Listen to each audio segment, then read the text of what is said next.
Hello guys, ಎಲ್ರಿಗೂ welcome back to every day with Ankita YouTube channel.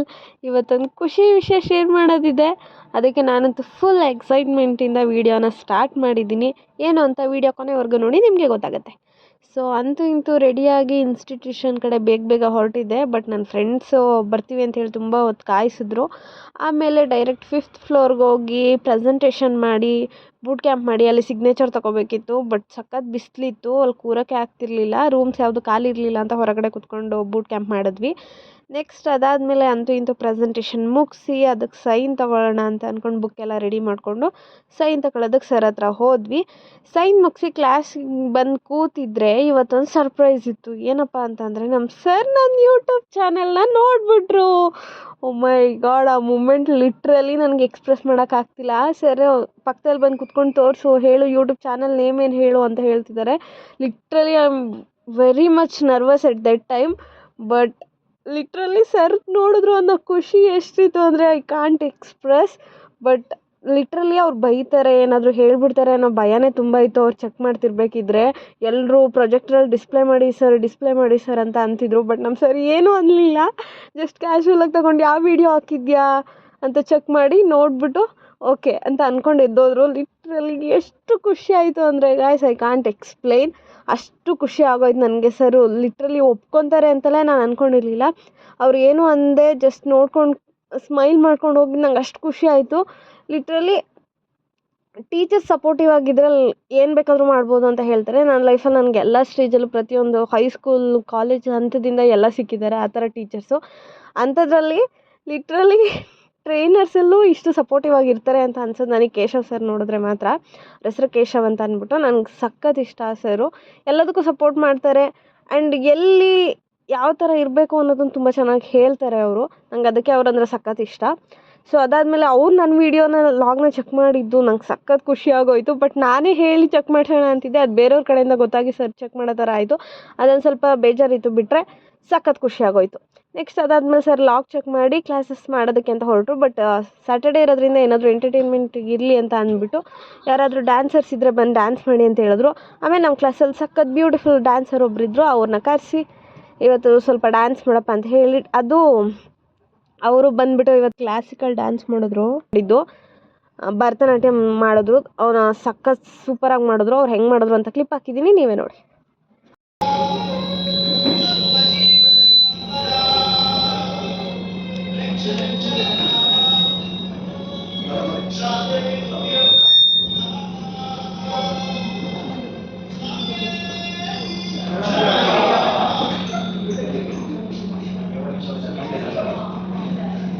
But ಅವರು dance ಮಾಡ್ತಿರ್ಬೇಕಾದ್ರೆ ಮಧ್ಯದಲ್ಲಿ ಮತ್ತೆ ಯಾರ್ದೋ ಫೋನ್ ಬಂತು ಅಂತ ಅರ್ಧಕ್ಕೆ ಸ್ಟಾಪ್ ಆಯಿತು. ಅವಾಗ ನನ್ನ ಇನ್ನರ್ ಫೀಲಿಂಗ್ ಹೆಂಗಿತ್ತು ಅಂದರೆ, ನಾವು ಬಾಯಿ ಮುಚ್ಕೊಂಡಿದ್ದೀವಿ, ನಮ್ಮನ್ನ ಕೆಣಿಗ್ಬೇಡಿ.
ಇಷ್ಟ ಆಗೋದು ಅಂದರೆ ಆ ತಾಳದ ತಕ್ಕನಾಗಿ ಅವ್ರ ಕಾಲಿನ ಶಬ್ದ ಬರ್ತಿದ್ದಲ್ಲ, ಲಿಟ್ರಲಿ ಅದನ್ನು ಕೇಳೋದಕ್ಕೇ ತುಂಬ ಖುಷಿ ಆಗ್ತಿರುತ್ತೆ.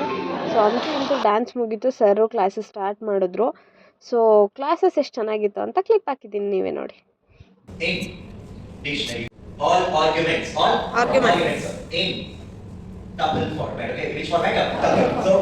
ಇವರು ಮೆಹಂದಿ ತಗೊಂಡ್ರೆ 10 ರೂಪಾಯಿ ಕಡಿಮೆ ಆಗುತ್ತೆ ಅಂತ ಅಂದ್ಬಿಟ್ಟು ಪೆನ್ನಲ್ಲಿ ಮೆಹಂದಿ ಹಾಕ್ತಾ ಕೂತಿದ್ರು.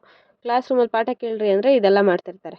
ಸೊ ಹಾಗಂತ ಏನಿಲ್ಲ, ಕ್ಲಾಸ್ ಮುಗ್ದಿತ್ತು, ಅವರೇನೋ ಡಿಸೈನ್ ಆಗ್ತಾಯಿದ್ರು, ನಾನು ಅದನ್ನು ಸುಮ್ಮನೆ ವೀಡಿಯೋ ಮಾಡ್ತಿದ್ದೆ ಅವ್ರಿಗೂ ತಲೆ ತಿನ್ಕೊಂಡು ಅಷ್ಟೇ. ಅದಾದಮೇಲೆ ಇವತ್ತು ಗ್ರೂಮಿಂಗ್ ಕ್ಲಾಸ್ ಇತ್ತು. ಬಟ್ ಗ್ರೂಮಿಂಗ್ ಕ್ಲಾಸಲ್ಲಿ ಇವತ್ತು ಟೆಸ್ಟ್ ಅಂತ ಹೇಳ್ಬಿಟ್ಟಿದ್ರು. ಟೆಸ್ಟ್ ಅಂತ ಅಂದ್ಬಿಟ್ಟೆ ತುಂಬ ಜನ ಆಬ್ಸೆಂಟ್ ಇದ್ದರು. ನಾವು ಹಂಗೂ ಅಟೆಂಡ್ ಆಗಿದ್ದೀವಿ, ಹಿಂಗೂ ಅಟೆಂಡ್ ಆಗಿದ್ದೀವಿ, ಟೆಸ್ಟ್ ಬರೆಯೋಣ ಅಂದ್ಬಿಟ್ಟು ಟೆಸ್ಟ್ ಬರೆದ್ವಿ. ಸೊ ಟೆಸ್ಟ್ ಬರೆದು ಅದಾದಮೇಲೆ ಅದನ್ನು ಸಬ್ಮಿಟ್ ಮಾಡಿ ಅಲ್ಲಿಂದ ಹೊರಡಬೇಕಿತ್ತು. ಪಿ ಜಿಗೆ ಇವತ್ತು ನೈಟ್ ಒಬ್ಬಳೇ ಬರಬೇಕಿತ್ತು. ನನ್ನ ಫ್ರೆಂಡ್ ಡೈರೆಕ್ಟ್ ಊರಿಗೆ ಹೋಗ್ಬಿಟ್ಟಿದ್ರು. ಸೊ ಅದಕ್ಕೆ ಒಬ್ಬಳೇ ಬರಬೇಕಲ್ಲ ಅಂತ ಹೇಳಿ ಕೆಳಗಡೆ ಬೇರೆ ಫ್ರೆಂಡ್ಸಿಗೆ ವೆಯ್ಟ್ ಮಾಡೋಕ್ಕೆ ಹೇಳಿದ್ದೆ. ಸೊ ಅದಕ್ಕೋಸ್ಕರ ಅವ್ರು ವೆಯ್ಟ್ ಮಾಡ್ತಿದ್ದಾರೆ ಅಂತ ತುಂಬ ಬೇಗ ಟೆಸ್ಟ್ ಬರೆದು ಕೊಟ್ಟು ಅಲ್ಲಿಂದ ಬಂದು ಅವ್ರು ಬರ್ತಾ ಏನಾದರೂ ತಿನ್ನೋಣ ಅಂತ ಅಂದ್ಬಿಟ್ಟು ಅಲ್ಲಿ ತಿನ್ನೋಕೆ ಕರ್ಕೊಂಡು ಹೋದರು. ಸೊ ಅಲ್ಲಿ ತಿನ್ನೋಕೆ ಹೋದಾಗ ನಾವು ಚಿಕನ್ ಸಮೋಸ ಟ್ರೈ ಮಾಡಿದ್ವಿ. ಸೊ ಚಿಕನ್ ಸಮೋಸ ತೊಗೊಂಡು ಫಸ್ಟ್ 1 ಪ್ಲೇಟ್ ಅಂತ ಹೇಳಿ ನೆಕ್ಸ್ಟ್ ಇನ್ನೊಂದು ಪ್ಲೇಟ್ ಅಂತ ತರಿಸಿ ಮತ್ತು ಅದನ್ನು ತಿಂದು ಸೊ 2 ಪ್ಲೇಟ್ ಚಿಕನ್ ಸಮೋಸ ತಿಂದ್ಕೊಂಡು ಅಂತೂ ಪಿ ಜಿಗೆ ಬಂದೆ.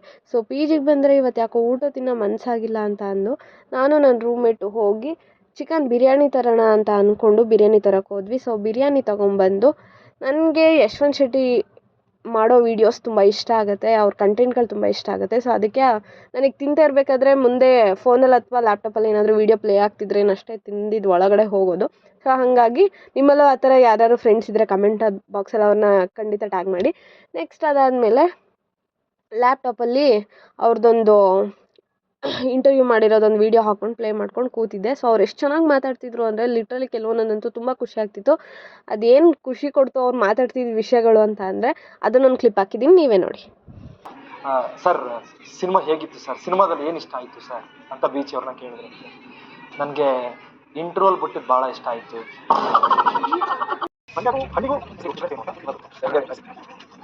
A few moments later.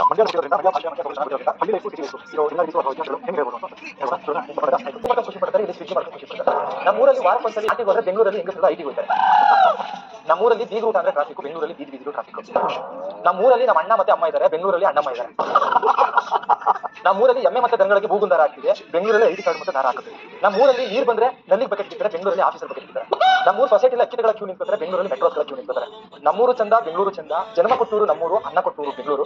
ಆಮೇಲೆ ಅವ್ರ ಊರ ಬಗ್ಗೆ ಮಾತಾಡ್ಬೇಕಿದ್ರೆ ಯಾಕೋ ನನಗೂ ನಮ್ಮೂರು ನೆನಪಾಯಿತು, ಅದನ್ನೇ ನೆನೆಸ್ಕೋತಾ ಅಂತೂ ಅವತ್ತಿನ ಡೇನ ಎಂಡ್ ಮಾಡಿದೆ. ಸೊ ನಿಮ್ಮ ಡೇ ಹೆಂಗಿತ್ತು ಅಂತ ಕಮೆಂಟ್ ಮಾಡಿ. ನಿಮ್ಗೆ ಈ ವಿಡಿಯೋ ಇಷ್ಟ ಆಗಿದೆ just like, share and subscribe ಮಾಡಿ. ನೆಕ್ಸ್ಟ್ ವ್ಲಾಗಲ್ಲಿ ಸಿಗ್ತೀನಿ, ಬಾಯ್.